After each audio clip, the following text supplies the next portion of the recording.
Janice. Hi, Adrienne. How are you today? Great. How are you? I'm good. I'm excited to be back with you as usual. Me too. I just love our little chats every week. So today we're talking about a big one. We're talking about relationships and getting clarity in your relationships, visioning for relationships. We have a lot of people write in and ask about clarity and a lot of questions around how to do this with a partner or without a partner. So I thought we could just dive into everything to make relationships a little bit less murky. I love it. Let's dive in. Awesome. So what is a vision for relationships?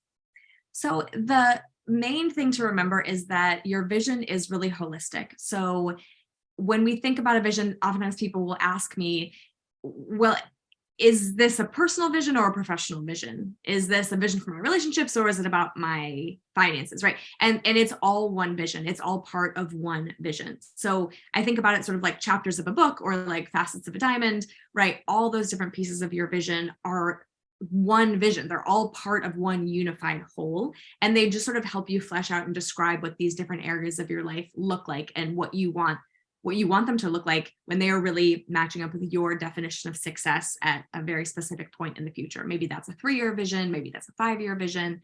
So when we think about a vision for relationships, it's also just important to remember that that's going to be part of your whole vision. It's not just a standalone because it impacts every part of your life, of course. And it's really interesting and fascinating to see how the different parts of your vision also help you really gain more clarity about what you want for your relationships, and what you want for your relationships is going to help you gain more clarity on other parts of your vision as well. So they're all sort of part of that unified whole. Awesome. And the clarity piece is so important because so many people get to this point where they realize they need a vision for their relationship, or they want to include relational aspects into their visioning process, because it can be kind of uncertain when you're doing things with another living human being who has agency and can make their own decisions, and those decisions might not include you all the time. And so it can be kind of scary to enter into this world where you might not know what's going on in your relationship.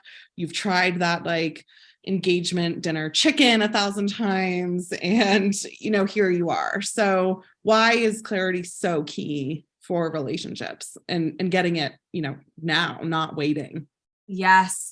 So I love what you brought up about talking about sort of what that looks like for a couple. The other thing that I think is helpful for people and also kind of releases the pressure is remembering that the relational part of your vision is about not just your partner, whether you have one or you may have one, you may not, you might want one, whatever that looks like for you. But then also, what about your family, your friends, your mentors? So it also kind of helps us zoom out a little bit and remember, I have more than just one relationship in my life. And it's actually really important that I'm not expecting this one person in my life to be all things to me at all times, because that's just not healthy. And you don't want to feel like that to somebody for somebody else. And it's not going to get you where you want to go if you're sort of putting all of that in one person. So I think oftentimes when I work with people, very often they are married, and so they kind of go straight there. And I always remind them, hey, your relationships are so, there's so much more to that. What about your kids? What about the people, again, that you might mentor, or that you are being mentored by? So that's one piece of it, is that it's more than just that one person. And then the other piece is, when we think about a vision for our relationships, I'm trying to think of like how to really break this down and start, because there's so many different facets of it. But one thing that you brought up, which is really important, is this idea of this other person has agency. And what if I write a vision and it's this dream fantasy of what I want everything to look like, but then like, what if they don't do that thing? What does that mean? And so what I always talk about, after someone has created the first draft of their vision and really just gotten everything out onto the page, then we move into the refine. The week after that, in the 8-week Clarity Accelerator process, the week after that is where we refine the vision. And that's where I kind of take them through these 10 very specific techniques to really make sure that they're refining the vision in a way that's going to help them truly put it on the page the way that's going to be most helpful for them moving forward, and the most effective way to make it happen. And one of those techniques is, I call it vision creep. And, you might think about like scope creep, like a consultant, you go in, you say, okay, I'm going to do this one scope of work. And then the client asks for a little more, and you're suddenly creep into something else. And so vision creep is when people, and it's very, very typical in their first drafts, right? My little kids are having a blast on the soccer field. They're excelling. They've gotten accepted into 15 schools. My partner is healthier than they've ever been. They're going to the gym 5 times a week. My brother is now totally on board with my views. Like, and again, that's fantastic. Like the first draft is the point to get all that out because you would love those things to happen. Then in the refine stage, that's where we can kind of pull it back and recognize, okay, it's not actually for me, that's outside the scope of my vision. That's their vision. So rather than kind of creeping into their vision, we need to step back and say, my kids might hate soccer. They might be doing really bad in school. They might not want to go to college. My partner may be in a phase where they're eating cookies every day because that's just what they need to do right now. Maybe your brother isn't ever going to align with your beliefs. And so you can be frustrated by those things continuously because that's not your vision, or you can again recognize that's outside the scope of mine. What I can do is think about, okay, what would be the evidence that I'm really nurturing and building the relationships that I want? How do I want to show up for my kids? So a lot of times I'll encourage parents to write something like, my kids know they can always come to me. Now, that doesn't mean the kids actually come to you. They might never come to you. But if you can read that statement and have it be true, then that's evidence that you are showing up in a way that at least shows your kids that you are there. You're there to listen. You're not going to come out with them, be super judgmental or whatever it is. So it really shifts the perspective. And also it can be really hard, especially for a parent who wants the best for everyone, for their kids, for their family, to really take a step back and recognize we don't have control over any of that. And it also doesn't mean that if your kid hates soccer and your partner wants to eat cookies, that your vision can't come true or is being blocked from coming true, right? No one can take your vision away from you. But in order for that to be the case, you have to write it in such a way that you're not sort of, again, going outside the scope of your own vision. It also, I think, reminds us that, just like you said, these other people in our lives do have agency. And so what do we really care about? Is it really that our kid loves soccer, or that we feel like we're nurturing their passions? Is it really about getting into school, or is it they know they can go and they have the resources to do whatever they want for their education and feel supported by us? Right. So it also really challenges you to kind of get back past those surface level dreams and fantasies and aspirations and really ask the more important question. That's really powerful, that no one can take your vision away. And as you mentioned before, getting clarity on the holistic part of your vision, your core values, your non-negotiables, that applies to all the dynamics in your life. And so it is not just about your partner, it's about everybody in your life. And starting with that first step can apply to all the different facets of the diamond. Yes. So if you do get this specific and you're going down to the very, very detail of even describing, specific tender moments between two people, is that going to make someone feel too picky or too boxed in? Am I going to find the dream guy if there's too many criteria, so to speak? Yes. Okay. So again, this is kind of where oftentimes we filter, or we continue to refine things in that refine stage, or in that when we're really clarifying the non-negotiables, we really kind of distill down what are the non-negotiables for my partner. And so one of the things that is really critical to remember here is one of sort of those visioning principles is we want to move towards what we do want, not away from what we don't want.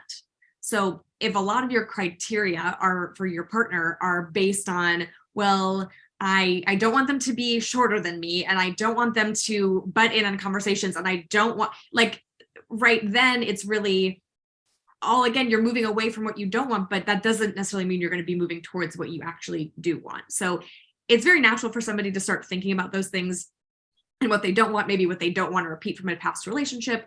And that's all great. We bring all that up to the surface in the process, but then I'm going to really challenge and encourage you to then flip it to the other side. What's like the positive opposite of that? Okay, because if you're just focused on the criteria of what you don't want, then you're going to be scanning every crowd in every room and kind of looking for them to fail, right? And looking for them to do that thing you don't want them to do. But if you're like, what do I really want? If I peel back the layers and really get down to the core, at the end of the day, what are those 3 non-negotiables for me in a partner? Then it really allows people who are so different than what you ever expected to show up in your life, and for you to even sort of entertain the idea that might be the person in your vision. Whereas if you write it, in a way that is more about the external factors or more about what you don't want, then again, you're telling all the reasons why. No. If you're thinking more about those non-negotiables at sort of that values level or that guiding principle level, at the end of the day, they could be this tall or this short, they could look like this, they could do this, they could have the hobby, they could not, whatever. But at the end of the day, if we have this together in our relationship, then that's what it's all about. So for instance, my 3 non-negotiables, my relationship are supportive, inspirational, and trustworthy. And for me, that goes both ways. So it's not just that I'm saying I want that person to be supportive of me and inspirational to me, and I want to trust them. It's that I want to be in a relationship where it feels like we both have that for each other. And so, yes, there's just 3. And sometimes when people talk about, like I made a list of all the things that I want, and there's 18 things on the list. Great, have the list. But then let's distill it down, because at the end of the day, those things are what really hold so much within them, right? The word inspirational, when I think about that encompasses so many things, big, small, general, specific. I mean, so many different things. It's the way they interact with other people, not just me, right? It's what they're excited about pursuing, whether that's a career or something totally different, right? So when you get down to your non-negotiables, they mean so much. Those words are so rich. And this is where we kind of get down to the principle. One of the most important visioning techniques that I teach is extreme specificity and intentional vagueness.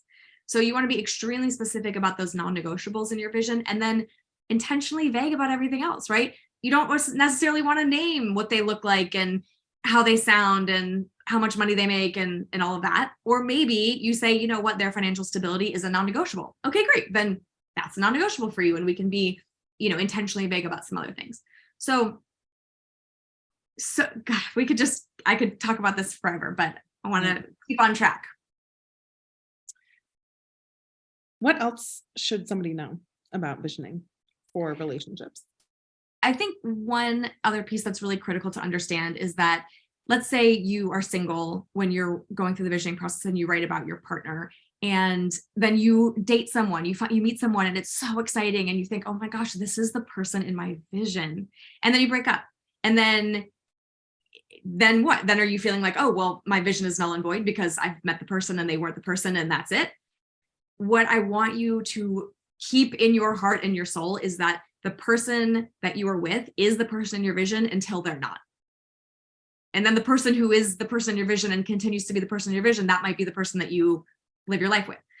But it doesn't mean that you were off track, or it doesn't mean that you were deluding yourself. You found things in them that really, really aligned with your vision. And the reason that many different people can align with that vision is because you've built in that really important intentional vagueness. And say that again. It's not binary. It's not binary. Absolutely. And so then when you get to that point, what you're doing there, when you get to that point, if you realize they're not the person in my vision, or I'm not able to really show up in this relationship the way I want to in my vision for whatever reason, then you just get to come back to your non-negotiables and you're just gaining more and more clarity. And the ultimate clarity in some cases will be, we're just not aligned. We're not going in the same direction. So it's time for us to go our separate ways. Now, for me, like every guy I dated, I read my vision to them like within maybe like 3 dates. Like I just like was like, this is where I'm headed. Good. This sounds good to you. But like, if this isn't your thing, like, great. Like, you should also get to know where I want to go. And of course, sometimes they're like, okay, but they've all been like, oh, that's so interesting. This is so cool. I've never had someone be so clear about this. And then, it's been interesting because when we've ultimately broken up, until now I'm with my husband, who is the ultimate in my vision. But when I've broken up, they've even said, I know this part of your vision was really important. And I really that's just not happening with us. Like, how amazing is that, right? So again, of course I was like, all the tears, and it was still hard, but it felt like leaving this relationship is evidence that I am continuing to make my vision a reality. I'm continuing to live it into existence because I'm taking this intentional, proactive step in my life. And so it kind of can soften some of that blow. It's not, oh, well, we broke up and now what? It's like, oh, wow, I really recognized what worked, what didn't. And now I can go out into the world and continue making my vision a reality without a partner. until I meet the next person and see where that goes. So it's almost like that clarity gives you the confidence that you're certain you're making the right choice or you're in the right place at the right time, regardless of whether it's, in circumstance you're having to handle or a new relationship you're exploring for the first time. Completely.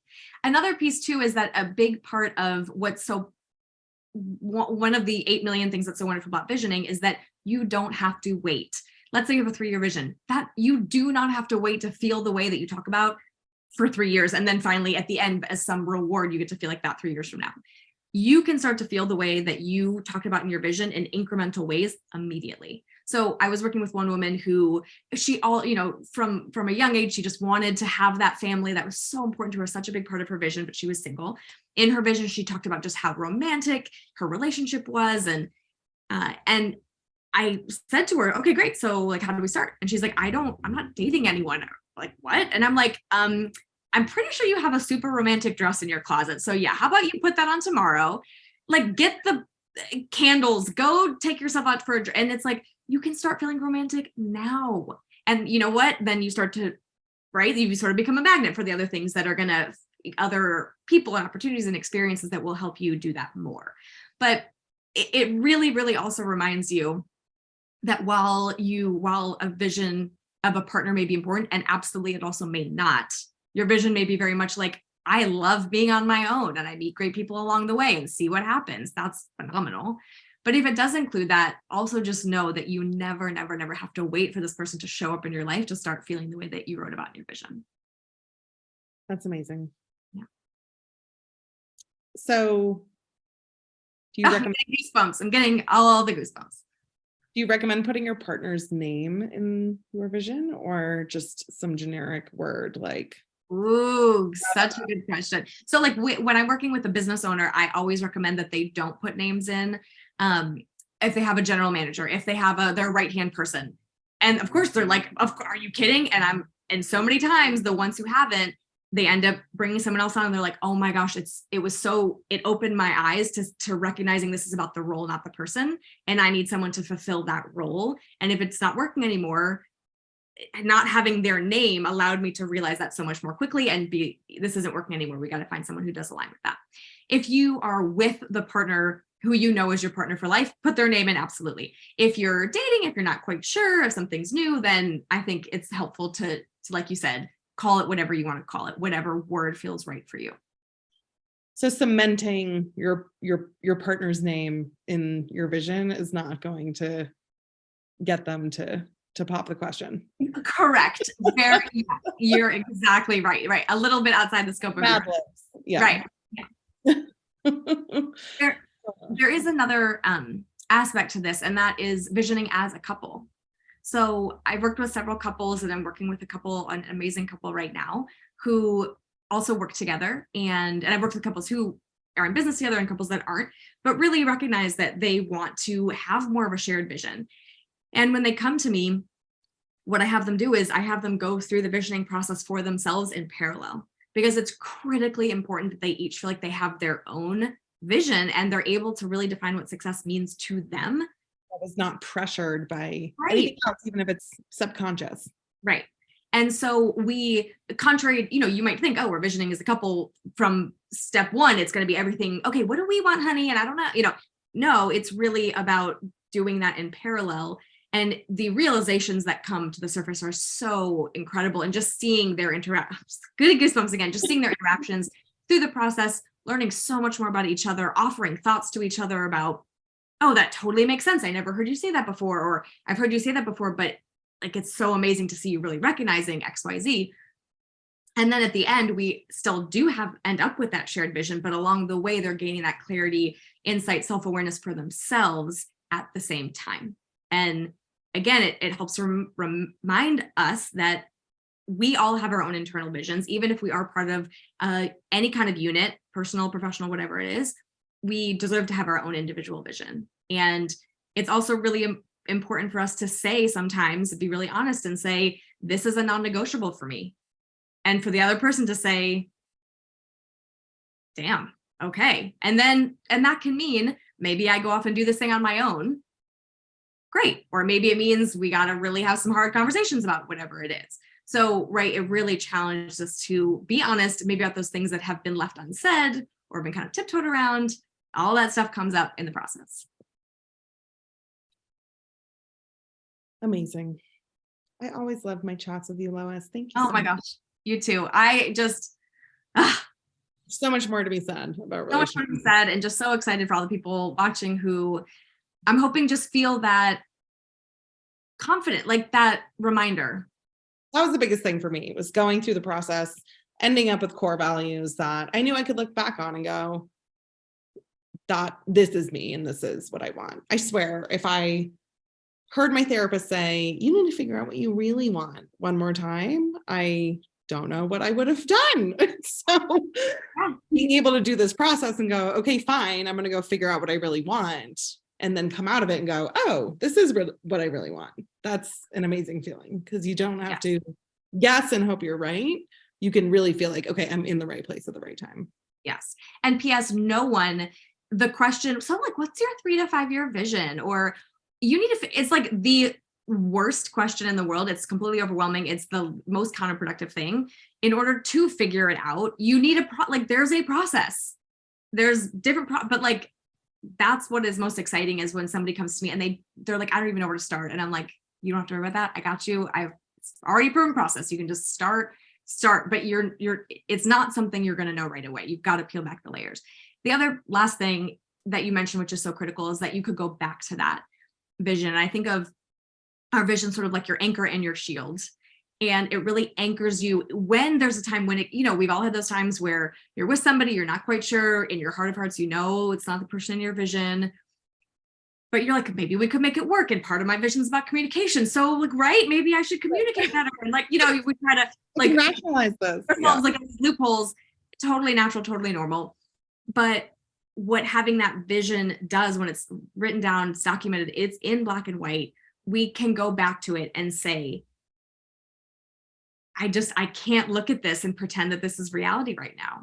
The other thing that I will ask people is if they're in a relationship that they know really isn't working and they're trying, but you can tell everything about them is screaming, this isn't going to work. I ask them, describe what's going on right now. And then I say, would you sit down and write, it's January 1st, 2026, and I feel completely disconnected. I don't feel like I'm showing up as the partner I want to be because I don't. And of course they're like, no. And I'm like, okay, well, so if that's not the vision you would write, and that's not the future that you would create, then let's create a different future. You know what I mean? So no one would sit down and intentionally describe something that wasn't fulfilling, but it's really easy to just kind of sink into those things and stay there, because it's really hard to ask ourselves the hard questions, because that will also necessitate action. Yeah. And in part 2 of this conversation, we will talk all about that and what happens when you do get to that tipping point and you realize you have to make hard decisions. So last question for you. What happens when you get to the end of your 5-year vision? You've outlined this beautiful man who's supposed to show up in a red sports car or white horse or whatever. And you're at the 5 years and this guy's nowhere to be seen. Are you going to feel like a failure then? So what I'm going to give you myself as an example. There's lots of other client examples, but when I wrote my current 5-year vision, I talked about my partner because I just knew, again, and I would keep saying this phrase, but I knew at my core, in my heart of hearts, that I didn't know it was going to happen, but I truly felt like I knew I could get there even if I didn't know how. I knew that it was going to happen even if I didn't know how. And in my vision, I also wrote it in such a way where we could have just met that day, or we could have been married for 2 years already, or we could be dating and engaged, or we could be. So I also wrote it in a way that didn't sort of lock me in, because I knew that if I did, then I would feel that pressure. I would feel that pull I would feel that push instead of a pull. And so I have other people who say, I really want a partner, but I'm scared to write it because I feel like that is going to put pressure. Then I'm like, amazing. How can we just shift the language? And so over the past 5 years, I'm so proud that I've opened myself up to be in a relationship with somebody like this. Now, there you got your intentional vagueness. Maybe I haven't met them yet. Maybe you've been married for 5 years. whatever, but you've still got your non-negotiables out. They're written, they're named in your vision, but you haven't written in a way that's like, makes you like, oh. So it's all about the language. Words matter. You also mentioned another word earlier, magnet, which we are also going to dive into in another episode. So I'm very excited to talk about that, the law of attraction and how it actually works. Yes. And what applies and what doesn't, like where law of attraction can be amazing and where like we we need to dig a little deeper. Awesome. Well, thank you, Lois. Thank you, Adrienne.